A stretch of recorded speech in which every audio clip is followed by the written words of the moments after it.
Okay, thank you very much. Keep eating. That's the most important part here. I'm going to just keep talking here so that you can hopefully not get sick while you listen to me during your lunch here. Appreciate the invitation very much. There's nothing I like doing more so than talking about transportation. And when people talk about transportation, you know, we those of us in the business, we think, well, of course, everyone talks about transportation, right? Isn't this what you talk about at the dinner table, Rick, every day? Well, most people don't. I like to remind folks that when transportation works, nobody notices us. They don't think about it. It's just one of those things that they go about their business. They get where they want to get to, how they want to get there, when they want to, and it's a safe journey. And they didn't even think about it, right? They've got a lot of things going on in their worlds. And if transportation works, we're kind of under the radar screen. In fact, prior to the 2000 Olympics, we went through a process of asking ourselves, what should be our goal? You know, what's that perfect Olympic day? And it was that transportation was never even a story in the Olympics. And we think we were pretty successful at doing that. Obviously, we're a little more critical of ourselves sometimes. So I do have, I don't know, I went through it this morning. What do we have here? Probably 342 slides that I'm going to try to get to here. So I'll be moving fast, but I would always appreciate interaction and questions.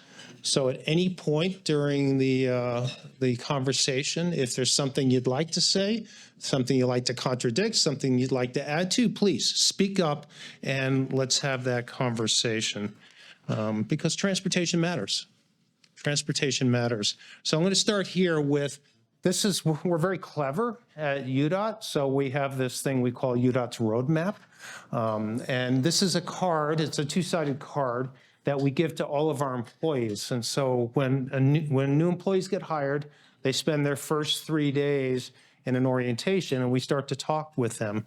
And we start with purpose, you know, and I think that's really important. Everyone in life, they may not know it intuitively sometimes, they don't articulate it, but people want to have purpose. And so we start with why we exist as an organization. So in March of this year, in 2023, it was our 113th birthday as a department. Now, we had various different names. We started as the State Road Commission, we were the Department of Engineering, we were the Department of Roads, and in the early 70s, we became the Department of Transportation. And, you know, so in the public sector, we don't tend to have the competition that the private sector has to keep us sharp. So we have to constantly be working at trying to keep ourselves sharp, keep ourselves on edge so we can improve.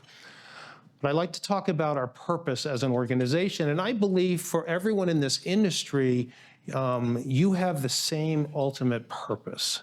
Whether, you know, you're a private sector, you're trying to make some money, of course, but what you're trying to do is you're trying to improve people's lives. You're trying to make people's lives better through transportation.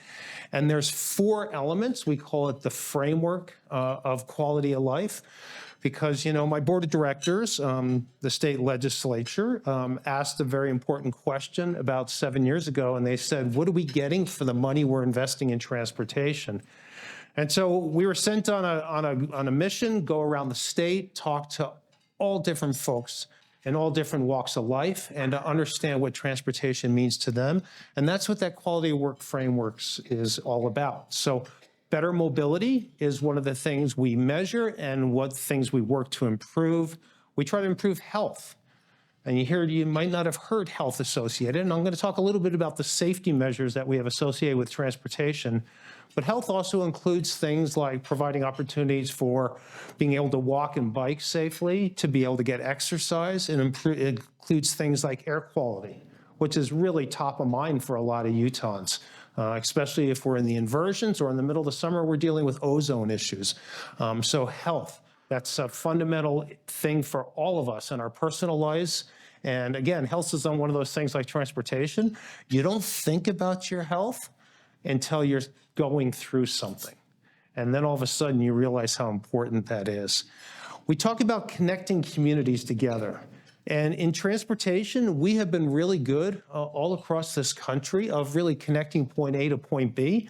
But sometimes those communities that we go through to make that connection, we didn't do such a good job of recognizing we were going through a community. And we tended to what, at the time when I first met the mayor of Farmington, a gentleman by the name of Greg Bell, who went on to serve in the state Senate and also went on to be a lieutenant governor. He told me in anger after a city council meeting in the 90s, Carlos, you will not bifurcate my town. And we were building a new highway, Legacy Parkway at the time.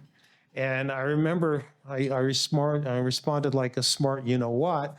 And I said, Mayor, I'm just an engineer. I don't know what bifurcate means. You know, he was a fancy lawyer. And so, but I've subsequently learned the importance of, you know, when we're putting a transportation facility through a community, it has impacts. And so what are we doing when we do our work to connect those communities together so we're not separating communities? And it's a really important part of work, and it's kind of hard. You know, it adds a level of complexity for our project managers that they never had before. And then the idea of the economy. Now, I've had a chance to meet with literally hundreds of business leaders, both in-state and out-of-state, who are considering on whether or not to locate or to grow their company here in the state of Utah. And, you know, for these business leaders, obviously it's a little bit more dependent on the type of business that they have, but they're focused on workforce is usually the thing they're most interested in. Do you have a growing workforce? And, you know, depending on the business, you know, is it a growing high-tech educated workforce, or do you have the skills and trades that I need to support this, my operation? And do you have the infrastructure in place to support my company? And when they talk about infrastructure, it's not just transportation, but it plays a large part in it, but it's power, it's water, it's sewer. It's all those things that people don't think about, but think they absolutely magically appear. And so economy is a really big role for transportation in our state. In fact, if you look over the past 75 years and you look at the relationship between, you know, gross domestic product, you know, basically it's a measure of the strength of our economy in this country. And you look at the surrogate for mobility. So, you know, go to the far left again, the surrogate for mobility that we've used to measure in this country for many, many years is vehicle miles traveled, VMT.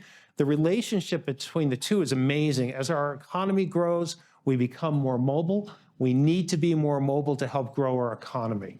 And so that purpose behind transportation is something we have to always remember, we have to go back for. And so what I like to tell our new employees is, you know, when you're cutting the grass in the backyard and your neighbor leans over the fence and asks, what are you doing? You know, what are you doing in your new job? You turn to them and say, I am making your life better. And they genuinely are. And it gives, I think, people a sense that what you're doing makes a difference. Because I genuinely believe that people want to help people. And when we're helping people, we're much more fulfilled. Now, of course, we have to pay them well and all those little things. Now, I'm going to jump over to, you know, I call that's the why. That's the why we exist. Then how we do things. How we do things matters. Every one of you can relate to an experience where you were treated exceptionally, and you know how that made you feel. You will most likely remember how you were treated for a longer period of time than you will actually remember the outcome of that interaction. So how we do things matters. And so we have 3 values at the department. Every organization has values. We used to have a list of values. I was in the room, and it was an exercise in not leading any word off this list. And we probably had 13 or 14 values. Rick was probably a UDOT employee when we had these and didn't remember any of them. Because when you have too much, you don't remember it. So we focus it down to 3 things that matter. And so what you see here is this is how I genuinely measure whether or not we've been successful in what we're doing. Yes, we're going to try to finish projects on time, under budget, and with great quality. But how we treated people, how we got there and delivering that project or that activity, to me matters more so because we're in this for the long run. I don't have competition to keep me doing things in the right way. You know, in the private sector, if you're doing stuff in the wrong way, the public will vote with their money and they won't buy your product. But in a public agency, we have to keep ourselves really aligned with doing things right. And so we respect everyone. We respect, even if we don't agree, we respect your opinion. We value your opinion. It doesn't matter where you come from, what your background is, respect. Think about it. Everyone wants to be respected. It's a fundamental, I think it's a fundamental need of people. Integrity, everyone knows what integrity is, right? It's doing the right thing, even when nobody's looking, even when it's really hard, right? Think about those times when you did something, you're not proud of it, and you kind of look around. Well, I don't think anyone saw me. What did you do next? Integrity is when you make a mistake, you raise your hand and you say, I screwed up. I made a mistake. And, at the department, it's really important when I talk to our maintenance employees, we have 600 maintenance employees in 90 maintenance stations around the state. If somebody makes a mistake in a maintenance station and doesn't share it, we're going to make that same mistake 89 more times. And so you have to create a culture where people are comfortable saying, I made a mistake. This is what I learned. This is how it's not going to happen again. And then we move on. The only people that don't make mistakes are the people who do nothing. I genuinely said this in an interview early in my career. I was interviewing for a field engineer position. So really the first step out into construction. I had been in design before. And I still can't believe I said it, but when they asked me the softball question, what is your greatest skill? I should have been ready for that one. I didn't even think. I opened my mouth, inserted my foot, and I said, well, I can make more mistakes faster than anyone else. Well, I then said, well, but I won't make the same mistake twice. It drives me crazy to be around people that are afraid to make mistakes. I can't stand it. I don't have the time to spend waiting for a perfect answer. Do your best with good intentions and then make a decision and then move on and learn from it. I don't have the time to wait for people to come up with a perfect answer. And then lastly, we care. We care about every individual as a person. We care about your family. We don't talk to employees as employees. We talk to them as people. And you have to genuinely, people can tell when you're BSing them. You have to care. And so those are the three things that are important to us. Those are the three things we measure in terms of, did we do things in the right way? And then lastly, we have what we do. And the legislature, in their infinite wisdom, was nice enough to codify what we had in our strategic plan, our 3 strategic goals. And I'm going to touch just briefly on some of those strategic goals here, but 0 fatalities, 0 crashes, 0 injuries. Now, I appreciate the prior comments about the target of 0 fatalities, and we've heard everything about, well, that's impossible. We'll never get there. But then you say in your family, how many people are we liable to lose in your family? 0, of course. Now, in 2015, we had a legislative audit, and the legislative staff said that, you know what, you need to have a target plus a goal. And so we have a 2.5% year-over-year goal target of declining to reduce those fatalities. So we have a target and we have a goal. And I'll talk a little bit about the safety numbers here. We preserve our infrastructure. I'm not going to really talk much about that here, but suffice it to say we have a $34 billion asset value. Anyone right now? What's our highest asset value? What's the #1 asset in terms of dollars? What? What? People? That's a good answer. What else? Roadways. Can I say pavements for that? $24 billion, asphalt and pavement. Nobody would think about pavements but it's our biggest liability. And so we got to keep our pavements in good condition, right? Good roads cost less. We don't want to pass a liability on to future generations. So that's why we spend so much time and money invested in pavement preservation and taking care of what we have. Bridges, another $8 billion of asset value in bridges. We have 2,000 on the state system, another 1,000 on the local system that we're responsible for as well. And then we optimize mobility. This is really keeping Utah moving. It's building new highways. It's adding lanes to roads. It's timing traffic signals. It's doing incident management. It's doing some of the things that Peter was talking about earlier in terms of the vehicle to infrastructure connection to be able to keep vehicles and people moving. So those are the three things. Those are the things we're measured against. We have a dynamic dashboard on our website that shows how we're doing. Some of those things like pavement and bridge condition, they're updated only once a year. But things like our safety data, every week you'll see new safety data coming up on where we are. And then I'm going to touch a little bit on safety now, I think is my next. Yes. Okay, good. I actually remembered the sequence here, at least so much. So this is, as of Monday, you can see we've had 177 fatalities, and this is on all public roadways. Does that seem like a lot? It's a lot. You know, we're still coming down from the pandemic, and I'll show you a little bit here of what happened during the pandemic. Take a look at the numbers of crashes. We usually run around 55,000 to 60,000 crashes a year. That last conversation about, I think it was his daughter that got into a crash, totaled the car.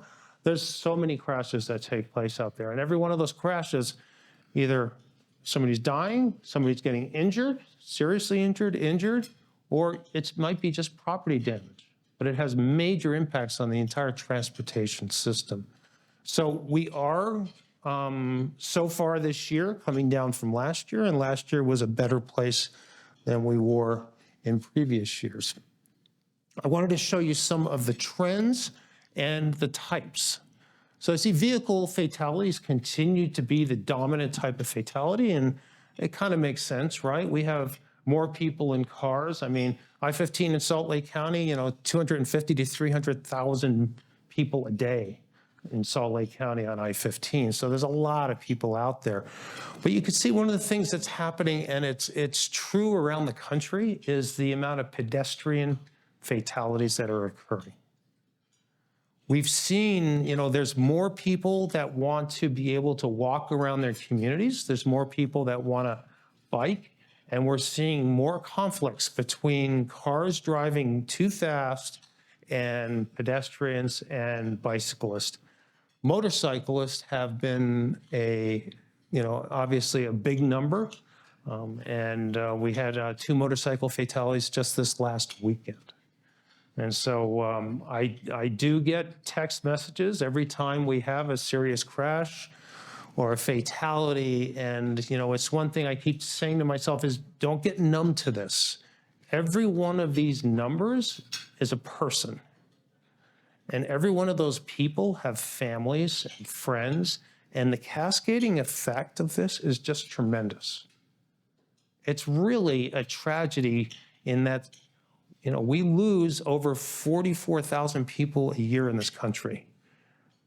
That's more than, I think it's more than 2 747s going down. I don't even think we fly 747s anymore.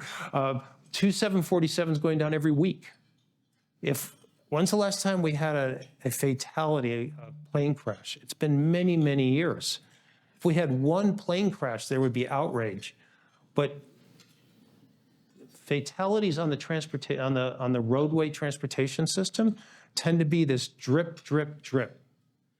One here, one there, and I don't know those people, so it doesn't register to me. But this is probably the number 3 fatality type in this country is roadway crashes. few more slides on safety if I can change it. There we go. So driving behavior, there's 5, basically about 94% of every crash in this country is caused by bad choices that people make. And of those 94% of crashes, they're broken up into these behaviors. So I usually do this as a question answer period during our new employee orientation, but isn't it kind of surprising? It is surprising to me the number of DUIs. Driving under the influence. Now, this isn't just alcohol. In fact, about half of them are alcohol, the other half is drugs. And the trend we're seeing right now is an awful lot of the folks that are caught for driving under the influence have a combination of alcohol and drugs together. And it's much more so than we've ever seen before. So we're working with our Department of Public Safety and all the law enforcement officials. I was glad to hear Peter mention the Zero Fatalities campaign. We are almost in every high school now. So when a new driver gets their driver's permit, we ask that they come to an event, an hour and a half that we have in the high school. One parent with the new driver, and we spend about an hour and a half talking about the deadly driving behaviors. And we are this close to being in every high school in the state right now and being able to have the conversation about driving safely. Now, I'm going to touch on, I'll jump to aggressive driving. We've seen an uptick in aggressive driving. People are driving faster than ever before. Law enforcement is stopping more people driving over 100 miles an hour than they've ever done before. And it's an interesting, I'll say, phenomenon. I might get myself in trouble here with some of my bosses, but we have we look at laws, so those black on white signs, those are regulatory signs, those speed limit signs, that's a law. We kind of decide which laws we think are appropriate to break and which aren't.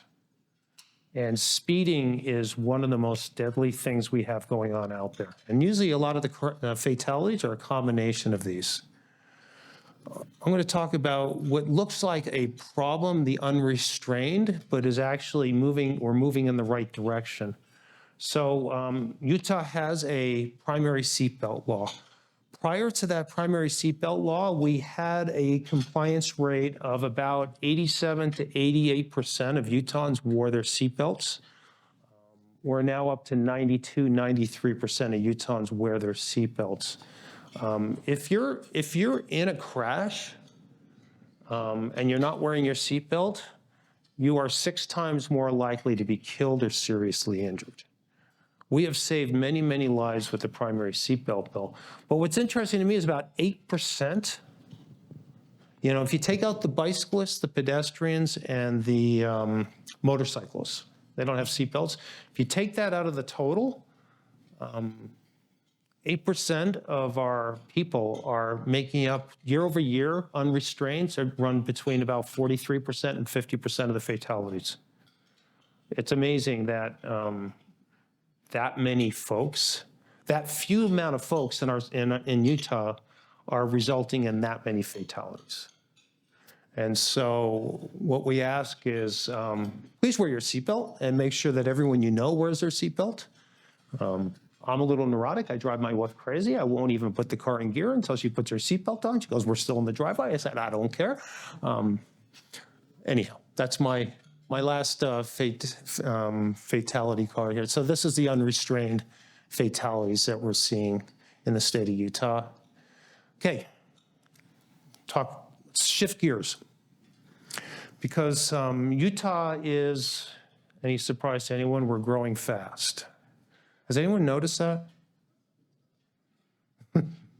Senator, Idaho's growing pretty fast. I drove through the Boise area, through Caldwell and up. It's oh my gosh. And it's concerning to our citizens. People are getting a little nervous about what's going on right now because the change is happening so fast. This line represents so far, my time, I guess I should be careful about that, through the current year, represents my time in Utah. So 5 of us graduated college, University of Vermont, and we had this idea, let's go out and ski out west for 1 year. So in 79, 80, drove across the country and planted ourselves here to ski for 1 year. 3 of us never left. We're still here. But Utah was just a little under 1 million people when I moved here. We're now 3.4 million people.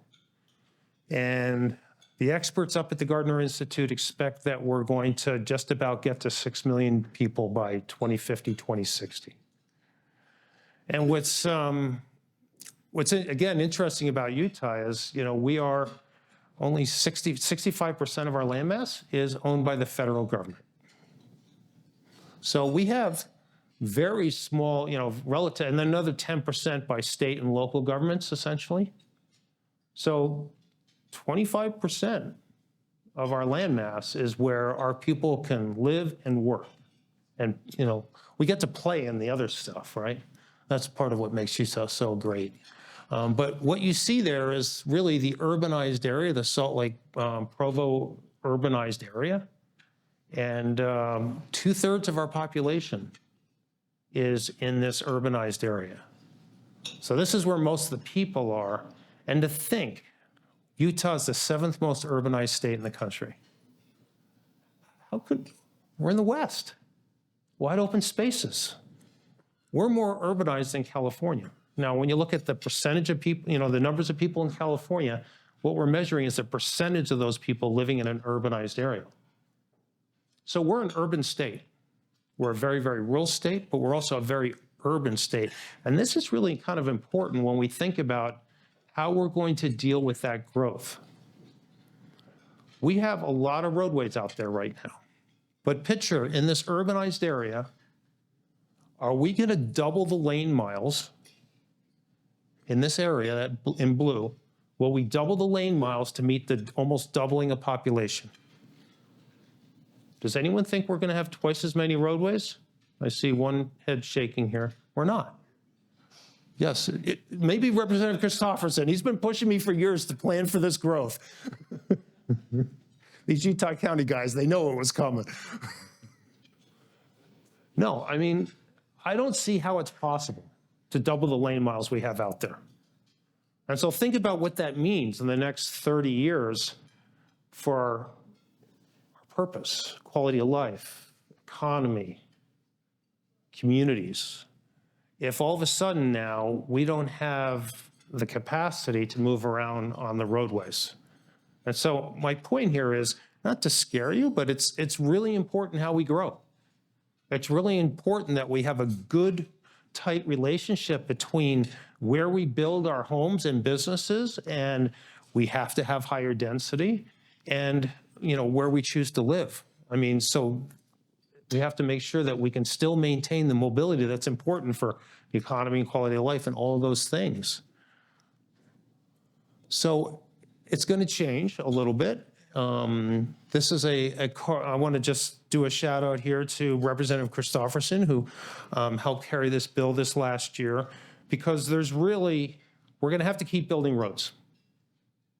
We absolutely have to.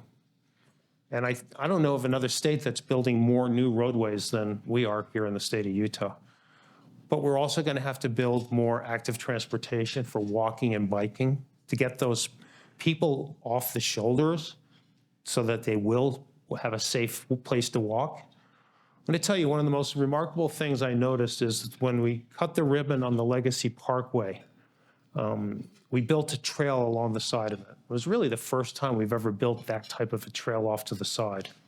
And when we first opened it up, there was definitely traffic in the work week, but on the weekends, it was pretty quiet. And there was, I think, more people, families walking on that trail on the weekends than there was people using the roadway.